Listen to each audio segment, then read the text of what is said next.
Action. Jesus. Hey there once again, this is Adrian Eade of Quality Properties for You, and welcome to part 2 of my little mini-series with Ryan Carr. Now if you missed part 1, go ahead and click on the link. I'll throw it up on the screen here somewhere for you. But that's an interview with me and Ryan where he really goes over his concept of the vertical split accessory apartment and how he uses this unique little idea of his to increase his return on investment and his monthly cash flow. Ryan was nice enough to give us a tour of the property pretty much on the day that he closed on it. Before all the contractors get in there and start getting to work. So this is it, all nice and open as you can see. It's a typical 1950s bungalow, about 900 square feet per level. You can see there's a side entrance and only one set of stairs at this time. It's a nice open basement, high ceilings, larger windows. You can see there's these 3 posts in the basement that support the load-bearing beam that runs the length of the property. That weight is then transferred up to the load-bearing wall on the main floor. But other than that, there's no real building restrictions here, and it's a completely open canvas for Ryan to work his magic.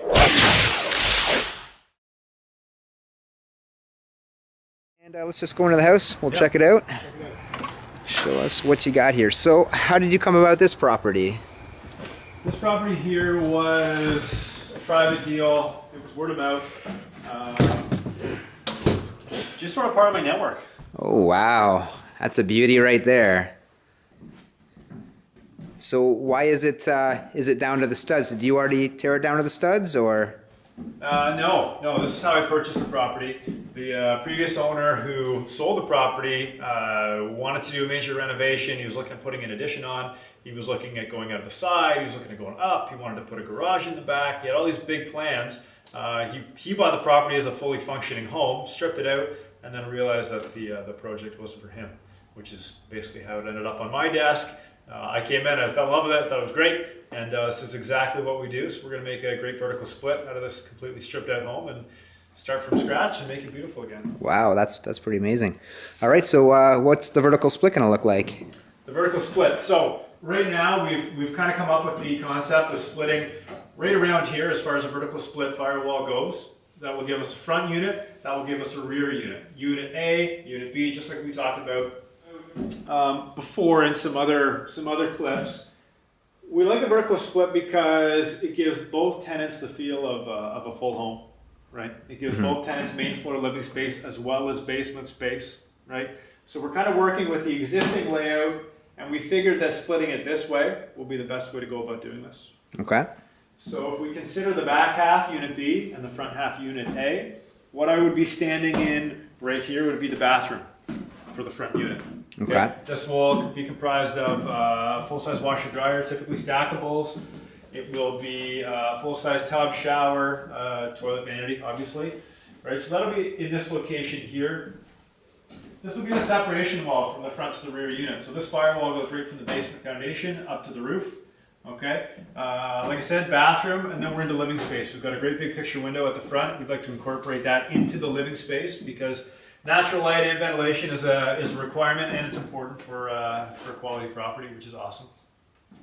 Okay, moving right along, we've got a load-bearing wall here. We're taking the load-bearing wall down. We're putting a beam across, right, to give that open concept feel. Really important to make sure that the tenants like the space and the space functions, because like I always say, it's not good enough just to have a basement apartment, or in this case, a vertical split. It actually has to function for somebody.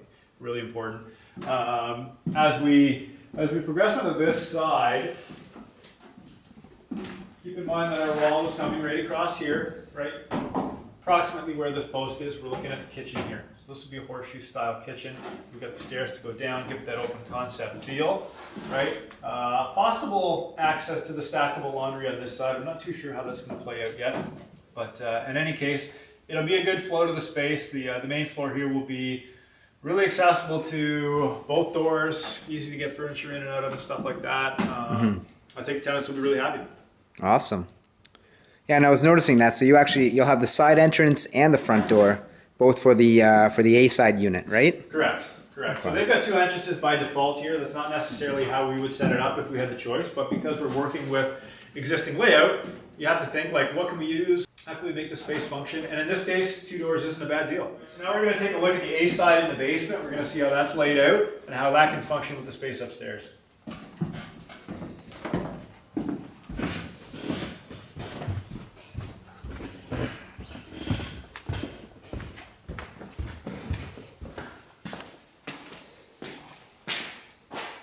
Okay, so what we're standing in now is the A side of the front unit. Okay, this is the basement. Like I said, vertical splits have not bended down, right? Because the staircase in this unit is already existing, we're going to keep that. We'll work with it. The entrances are already there. It's easy access to the basement. That's awesome. Some of the things that we have planned for down here, what we're standing in right now is going to be a large bedroom.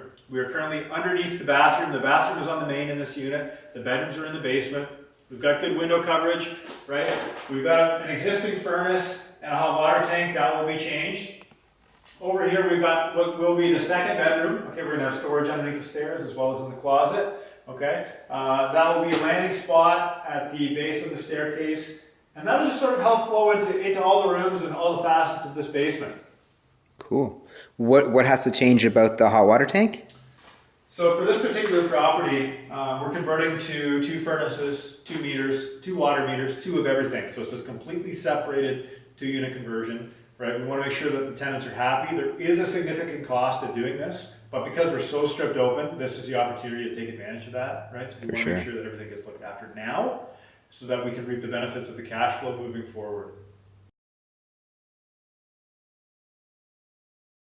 Okay, so right now I'm kind of standing along that that vertical split line, and now you're looking back into the B side unit. That's right. So we're back here in the B unit. What I'm standing in here would be considered the living space. So your general living room, TV, couches, that sort of thing, right?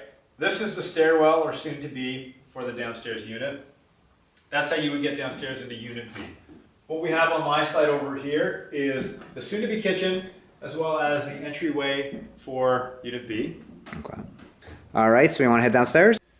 Okay, so now we're standing in the B side of the unit. So we're in the back half of the property, right? We're currently in the basement. What I'm standing underneath right now will be the second set of stairs. Okay, we're cutting a second set of stairs into the back half. There is no current access. We need to modify the property a little bit, and this is where the extra steps, I guess you could say, of vertical split really come into play, right? This is where we're modifying structure, we're changing things, we're adding support, we're adding beams. The second furnace is going here as well, which is also another key factor in the way that we renovate. You need to plan for bulkheads, you need to plan for windows, you need to plan for access, valving. All of these different things are really important in the way that we lay the unit out. Over in this back corner will be a smaller bedroom. Where I'm standing now will be the larger of the 2 bedrooms. Where the furnace is, that will become a bathroom, okay? And that furnace will be moved, and the ducting will be moved, and so forth to make the unit flow. The staircase will terminate down here into a landing spot, and that's where all the doorways will be to access the various rooms of this basement. So we're just looking out in the backyard here, and it looks like a little bit of a mess out there, Ryan. Yeah, so what we're looking at here, the previous owner had poured a pad, he had pulled the permits, got the variances, everything was all lined up for him to build his garage, and he didn't end up taking interest in the property any longer. So what we're looking at is a 2-car garage. We're going to... That's going to be a garage, eh? Yeah, we're going That is pretty awesome. Do you want to head out there right now? We'll take a closer look? Sure. Okay, so what we're looking at here is the 23 by 28 slab that the previous homeowner had poured. Unfortunately, it was poured incorrectly. We've got some re-pours over there, some re-pours over here, a little bit of unevenness that we have to look after, but overall it's a great project. Just needs a little bit of love. It's currently a 2-car garage, 2 doors in the front, no windows, no man doors, nothing like that. Just a very simple storage unit type of building, single pitch roof. It'll just be a great project. It'll really add value to this property, as well as we're also fully grading the driveways, fully grading the yard, fully grading everything so that there is proper water control back here. And beyond that, we're just going to build this in progression with the interior of the home, and hopefully it'll be really nice for the family that lives here.